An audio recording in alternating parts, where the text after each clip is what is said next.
Hai Jess, pernahkah kalian berpikir mengapa setiap hari kita hidup dalam aturan, mulai dari bangun pagi, pergi ke sekolah, hingga mematuhi rambu lalu lintas?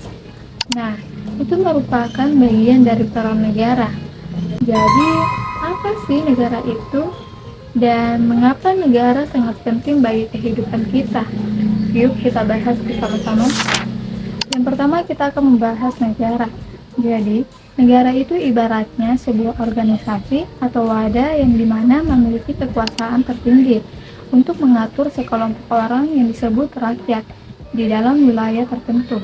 Jadi, intinya negara punya aturan dan pemimpin yang bertugas memastikan semua warganya hidup sejahtera dan terlindungi di bawah hukum yang sama. Di dalam negara terdapat dua unsur.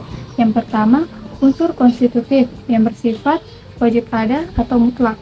Dan kedua, unsur deklaratif yang bersifat formalitas saja. Yang pertama, unsur konstitutif yang bersifat mutlak, yang artinya hal-hal yang wajib ada seperti wilayah, rakyat, dan pemerintahan agar sebuah negara bisa berdiri.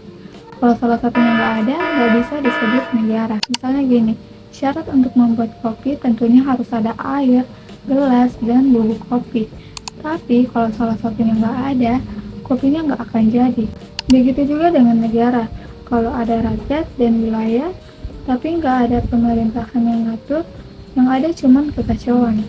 Jadi, ketiganya wajib ada barengan agar bisa disebut sebuah negara yang utuh. Yang kedua, unsur deklaratif, yaitu unsur tambahan atau pelengkap untuk menyatakan berdirinya suatu negara melalui pengakuan dari negara lain.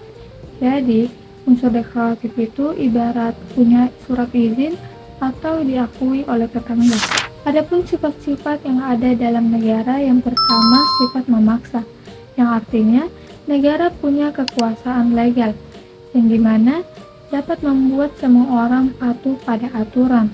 Jadi, jika ada yang melanggar, negara berhak memberikan sanksi ataupun hukuman yang sepadan.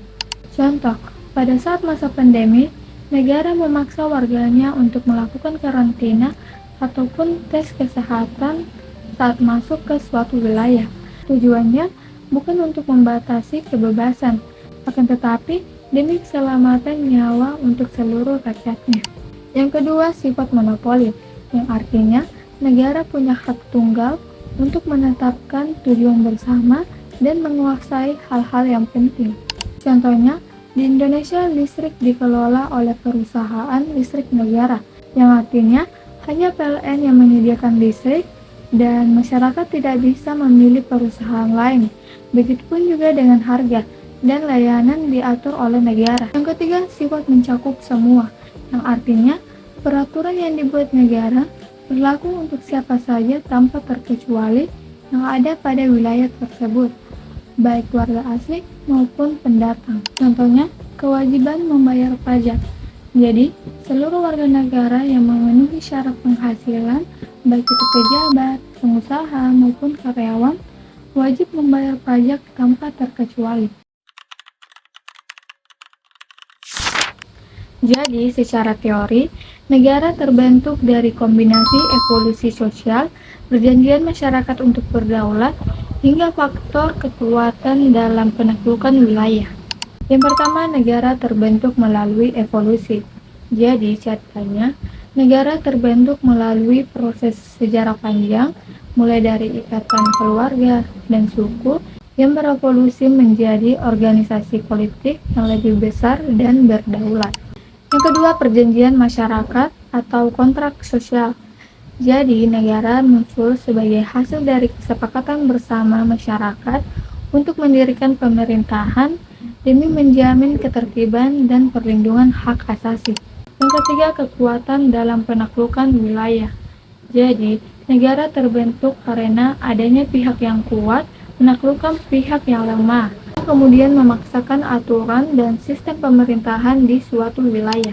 Terakhir, negara lahir atas kehendak dan mandat Tuhan, yang dimana penguasa dianggap sebagai wakil Tuhan di bumi untuk mengatur manusia.